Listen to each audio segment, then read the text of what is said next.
Another door? Guess we need to prepare another feast for our guests.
It seems to really like the texture of Rome maritime flowers.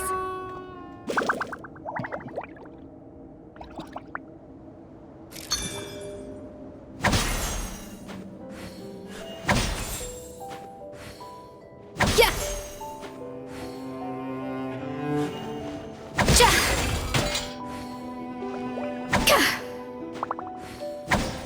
A dash of frosting!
I never knew you could process Lumitwol like that.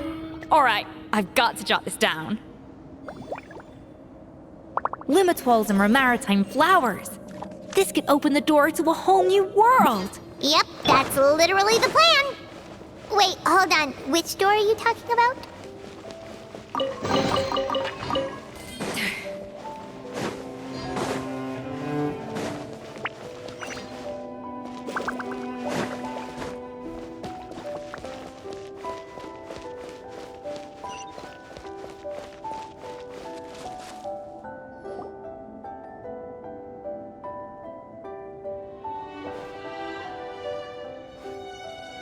That's strange.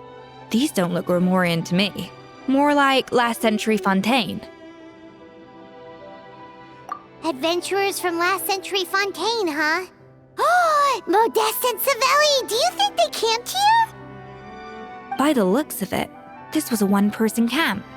They adventured together, but maybe one of them came back alone at a later date.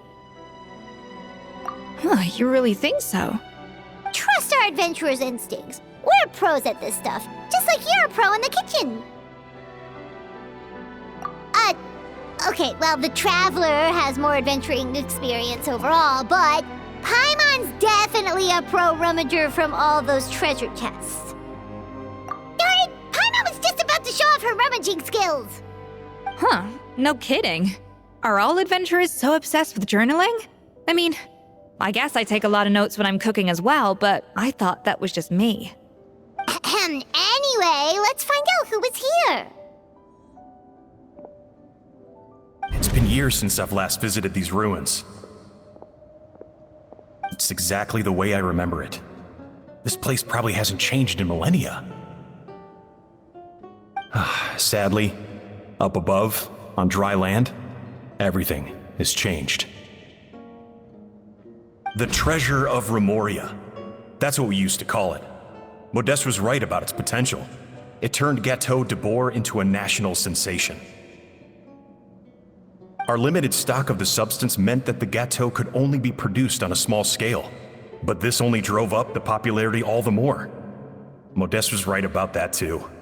He predicted all of it. He was praised as a genius, while I, as the one person who'd ever disagreed with him, was labeled a talentless fool. Modeste tried his best to console me, but I knew better than anyone just how great the gulf was between us. Our conversations grew scarce, and we saw less and less of each other. I didn't fight it. He had new friends and a career of his own. Why invite further disdain by inserting myself where I did not belong? I told myself that maybe one day, when I finally created a masterpiece of my own, I'd be able to face him without shame. Or maybe one day, when I've put these feelings of self-loathing behind me, I'd be able to ask him with a smile on my face, how about we go on one more adventure, for old time's sake? Unfortunately, that day will never come.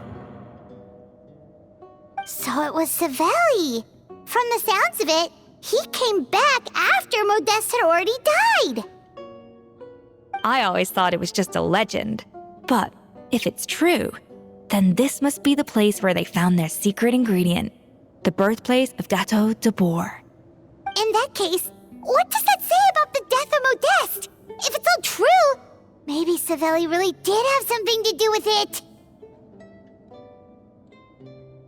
The taste of Gâteau de Bourg has changed. Modeste was convinced of this, even though everyone swore they couldn't tell. Being the perfectionist that he was, he refused to accept even the slightest flaw in his work. He stopped all sales of the product, locked himself away in the kitchen, and worked day and night, vowing to find out where he had gone wrong. But as he baked and taste tested over and over again, he found he only strayed further and further from the original taste. It was only when he was sipping on coffee one day and realized he could not taste the bitterness that the truth finally dawned on him. What had changed was not the gâteau, but his sense of taste. The treasure of Remoria stimulates the senses, taste included, and invigorates the spirit. In the short term, it offers people the ultimate gourmet experience, but in the long term, it dulls their senses entirely. In hindsight, it made perfect sense. After all, why would a culture that sought liberation from the constraints of their bodies care for the loss of their senses? But we realized it too late. We were just too late. Over the course of his many culinary experiments, Modeste exhausted the remaining supply of the treasure of Remoria. He consumed it all himself. The finest culinary talent of his generation now faced a future in which he would never be able to taste anything ever again. Finally, in despair, he took his own life. And because we had become estranged, I could not be there to stop him, to offer some words of comfort, or even to say goodbye. Yet despite everything, he sent me his final letter. The treasure of Remoria? Guess Monica was really onto something. It really was a kind of drug. So, Modeste chose to end his own life. Then why all the rumors that Savelli murdered him? Also, neither the Codex nor any other contemporary records make any mention of the treasure of Remoria. It's almost as if someone deliberately erased it from history. Modeste told me everything in his final letter. His was a tale of how even a genius could fail, and how much more devastating it is when it happens. Did he hope I would gain some personal catharsis from knowing the truth? Or maybe he wished for me to warn the public about the dangers of Gâteau de Bourg, proving that I had been right all along. But if the public ever learned how Modeste's greatest triumph became his undoing, his fall from grace would be swift and merciless. 1 minute a genius, the next a joke. It would surely spell the end for his restaurant too. What would be his legacy then? How would future generations view everything we built together? I fear the scorn I have faced these last years would pale in comparison to the scorn shown to him by the history books. I cannot let that come to pass. I will do what I must to protect his name. It will mean tampering with his notes to remove the damning details, leaving mere fragments of our story behind. It may lead his family to suspect me of having a hand in his demise. But if that's the price of destroying all evidence of my crimes, then so be it. I would rather the world believe a tale of genius and jealousy than see his reputation in tatters. The final loose end is the evidence here, at the bottom of the sea.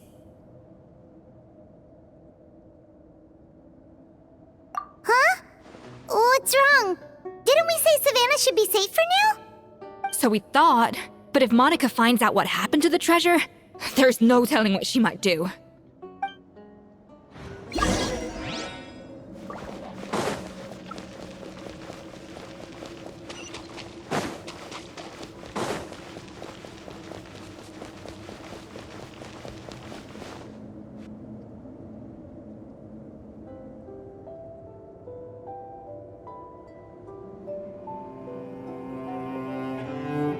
The treasure of Remoria. I have found you at last. Savelli, you tried your best to bury the truth, but you underestimated the children of Modeste. Some fragments of his diary escaped your clutches, and we have held on to them for generations. But I have to thank you too, Savannah. Without your help retrieving the Codex, and with it the last piece of the puzzle, I may never have found this place. But now, finally, the secret to Remoria's military might is within my grasp. The treasure of Remoria is mine! Oh. It's empty. It's empty? Monica? Oh, we were seconds too late. Escoffier? What's the deal with that jar? Savelli's final act! He wanted to conceal the secret of the treasure forevermore and make sure it would never harm anyone again. So he came here after his friend's death and destroyed every last shred that remained. This can't be happening. All the years I spent piecing together the truth. All my painstaking planning. All that for an empty jar? Monica, don't do anything stupid. This ruin is more dangerous than you realize. Oh, shut your pie hole! Praise be to Lord Remus. You barbarian shall be slain.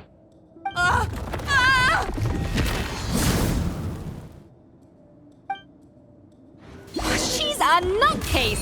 A liability to herself and everyone else! Well, now it's up to us to clean up the mess she's made. Take these golems out!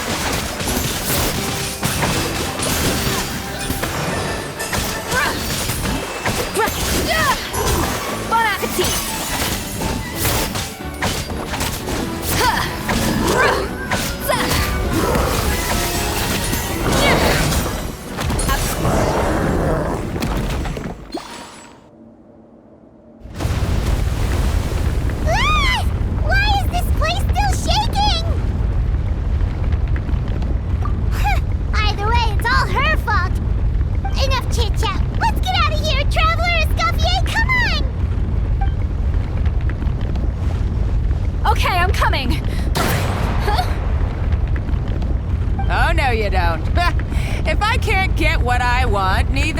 of you.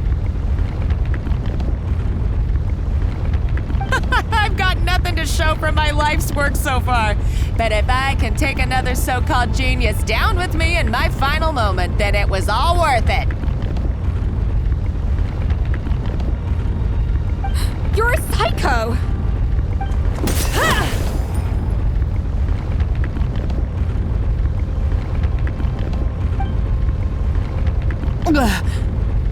Savannah? When did you wake up?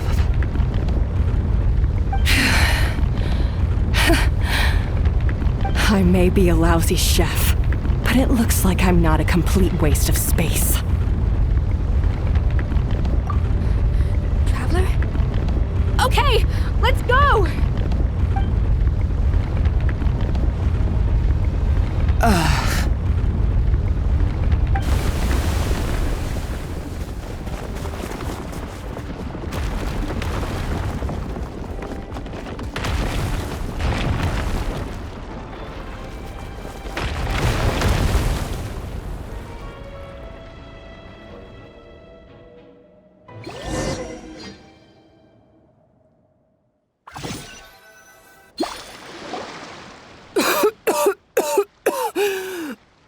Escoffier! Savannah! Traveler! And Paimon! Venajem, what are you all doing here? What did you expect us to do? Stay at the restaurant and sit on our merry derrieres while the Traveler and Escoffier were out here risking their lives? We had to do something, even though that something ended up being, well, waiting for you here instead. I don't deserve any of you. And I certainly don't deserve to be your head chef. It was my fault Escoffier had to leave. Then I couldn't live up to her standards. I acted like a tyrant in the kitchen. And now I almost got myself killed. Come back, Escoffier. Come and be our head chef again. I'll never be able to replace you. Okay, so everything I said to you the day I left, it just went in one ear and out the other? Huh? Sorry, I was kinda in my own head at the time. All I could think about was the Lumiline situation. What was it you said again? Forget it. It doesn't matter. Anyway, I didn't leave this job because of you. And you're not nearly as awful a chef as you think. If you were that bad, why would all your staff show up here for you? Escoffier's right. Sure, you nitpick our work and get us to do things over a lot.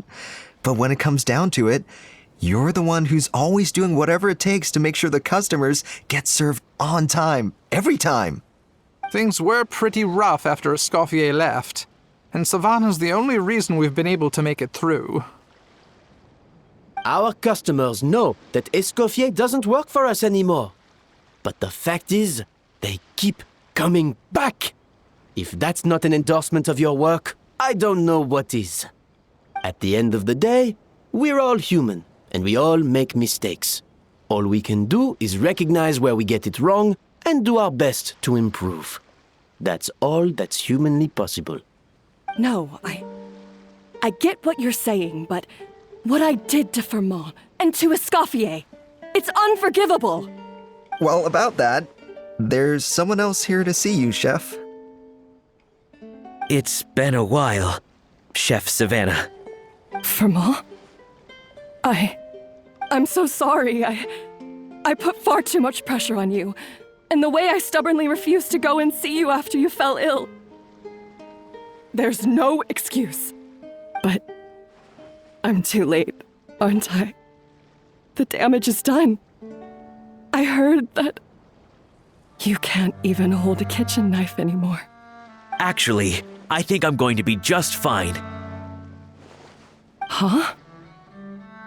We thought Firmin's problem was purely psychological in nature. But after the threat letter came to light, it got Firmin thinking. And then he remembered the tea that Monica used to give him every night. And as it turns out, She was lacing it with Lumaline the whole time. No way! Doesn't that cause nerve damage? It can. High doses pose a risk of serious nervous and sensory complications. But if you calculate the dosage carefully, you can control the extent of its effects. A small dose might simply make a person more emotional, whether that means more fragile or more hot-tempered. No wonder it seemed like you'd lost your edge. I asked my friends at the Fontaine Research Institute about it. They said that with the low dose I was taking, the risks are pretty small. They also fixed me up with some meds and said I should recover in no time. Well, that's what happens when you give someone a little bit of hope to cling on to. There's more. We believe that Firma was likely not Monica's only victim. You mean she poisoned me too? Oh, so that's why Savannah's been so irritable this whole time! Let's not be too quick to blame everything on the Lumaline. That stuff can only amplify what's already there. So tasty food will seem like the most delicious thing in the world, while food you don't particularly care for will become utterly revolting. So you better make sure you reflect on your behavior and apologize to every single person you've wronged. I will. I'm sorry. There's still one question that's really bugging me.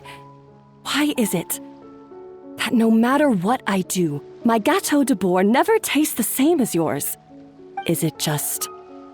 is it because you're a genius and I'm not? It's because the heating element in your oven is broken, you silly goose. What? Huh? I felt like something was off during the cooking contest. Once I got around to checking all the equipment, I noticed it right away. There was a half-degree discrepancy between the temperature setting and the actual temperature. All the ovens in the whole kitchen had the same problem, which confused me at the time, but by this point, it's pretty obvious that Monica must have tampered with them. I would have figured it out the day of the bake-off, since the issue affected both our teams. But of course, Monica sabotaged mine so that could never happen. No. I spent so long trying to find out where I was going wrong, and then you pinpoint the problem in just one night? It all comes back to one simple, undeniable truth. You're a genius, and I'm just plain old Savannah. Oh, cut it out! Stop the woe is me act for a second and just think. I came up with this recipe. You don't think that might have something to do with it? Do you know how long I spent perfecting my Gâteau de Bourg? 3 years! 3 whole years! I know this dish inside out, back to front and upside down. And you've been head chef now for what, 6 months? If that? A couple hundred failed attempts, and you're gonna throw in the kitchen towel and declare you'll never be successful because you're not a genius. You clearly have no idea how many kitchen failures I've had under my belt, or just how long it took me to finally get my recipe to a level I was satisfied with. Genius or not, everyone makes mistakes. Modeste did, Savelli did, everyone does. You're only a lousy chef if you don't face up to your mistakes, learn from them, and then keep chipping away until you crack the problem once and for all. Surely you haven't forgotten all that. You were no lousy chef back when I handed you the reins. I haven't forgotten. And I'll make sure I never do. That's our head chef. Haha! Sounds like we won't need another changing of the guard in the Hôtel de Bord kitchen anytime soon. Huzzah! Aw, what a perfect ending to a crazy journey. Look how happy everyone is. So you got your mojo back now? Yeah. Thanks to you, Escoffier. In fact, no. Thanks to all of you. Aw, friends again. So nice to see them finally settle their beef. Good. So now that's out of the way. It's time for payback. You cheated in our last bake-off, and I demand a rematch right now.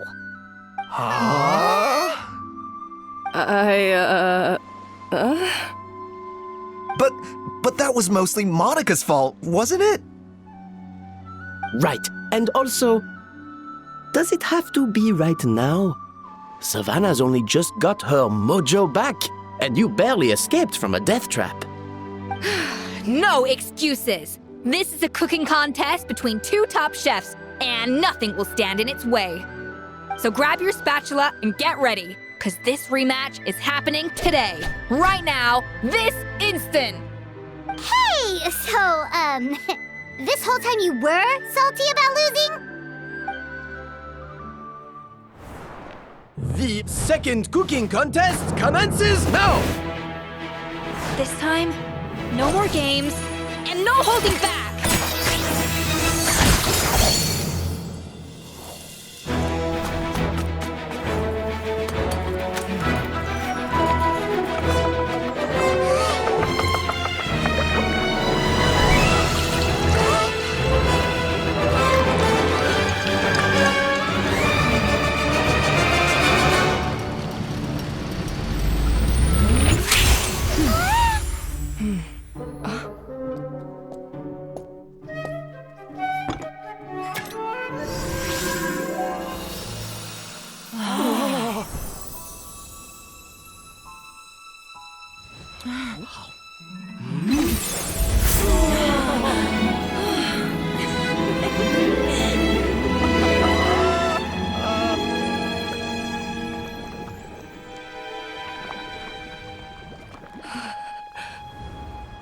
I feel like I don't have the right to be here. Hey, what are you so afraid of? You can't unbake it now. And if you don't serve it, then good or bad, you'll never find out how to improve. If you're too scared to fail, you'll never know what real success tastes like. So? Embrace your failure. Taste it. Digest it. That's the way to success. I don't know. Sounds like it's easier said than done. I'll do it.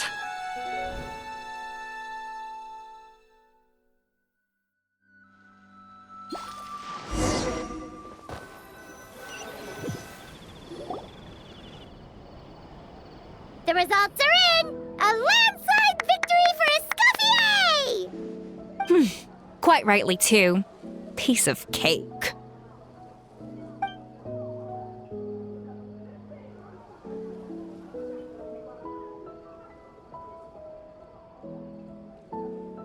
Oh yeah, look at that!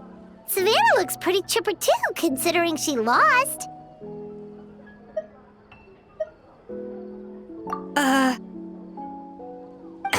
Now, where were we?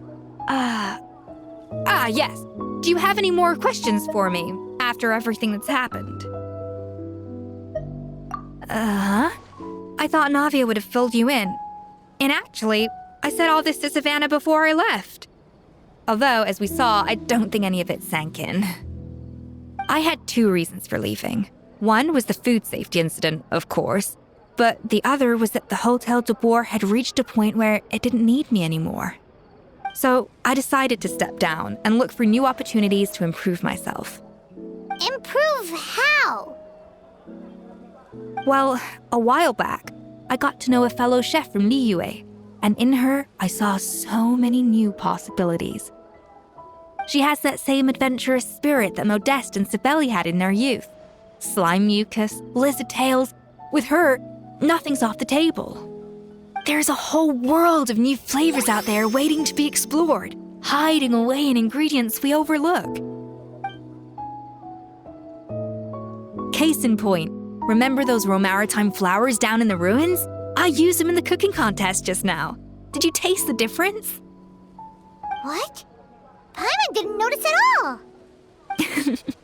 Half of the art of cooking is dissecting the recipes of previous chefs and figuring out the exact constellation of elements that gave their work its signature taste. And the other half It lies in freeing yourself from the confines of the kitchen. You've got to go out and explore the endless possibilities out there. Uh-oh. Paimon's suddenly not sure she wants to try your cooking anymore. Don't worry, it's not going to be a free-for-all like in Modeste's time. Before I put anything into my food, I'll obviously do my research, make sure it doesn't contain any harmful substances. In the meantime, take this. It's a recipe for Petit Gâteau de Bourg revised version. I tweaked it to suit your needs as busy adventurers.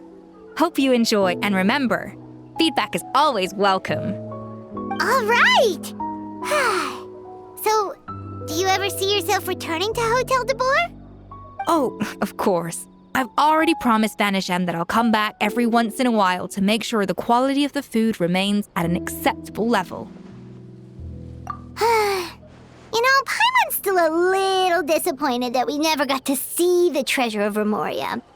Surely Monica wouldn't have gotten drawn in so deeply if it wasn't for all the mystery surrounding the original Gâteau de Bourg.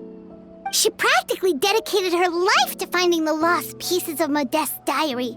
Then went to all that trouble to infiltrate the Hotel de Bourg. And in the end, it was all for nothing. Since you mentioned the treasure, between Modeste's writings and what we saw in those ruins, I think I may have figured out the truth. The so-called treasure of Remoria was most likely a substance that the Remorians extracted from lumitoids, better known to us as lumiline. Huh? So then, why all the hype back in the early days of Gâteau de Bourg? Don't forget, it was a very different era. We could barely even refine sugar back then, so desserts were very much in their infancy. In a world of bland food, it's no wonder that the first thing to really excite people's taste buds took the world by storm. And as for the lumiline, it may well have been somewhat valuable in ancient times. But these days, it's just another drug from the Fontaine Research Institute. Even if Savelli hadn't destroyed it all, I doubt it would be worth that much these days. So after all that, there was nothing in those ruins but worthless junk. Feels strange to say it, but Paimon almost feels sorry for Monica. She sacrificed it all only to get nothing in return. Hey! Huh? Navia? You just got back from that underwater ruin, right? Well, check it out. They ran a special issue. Did you see anything like this down there? Freshly unearthed from the ruins of Remoria. A magnificent jar thought to be over 1,000 years old. Experts say it has immense artistic and historical value.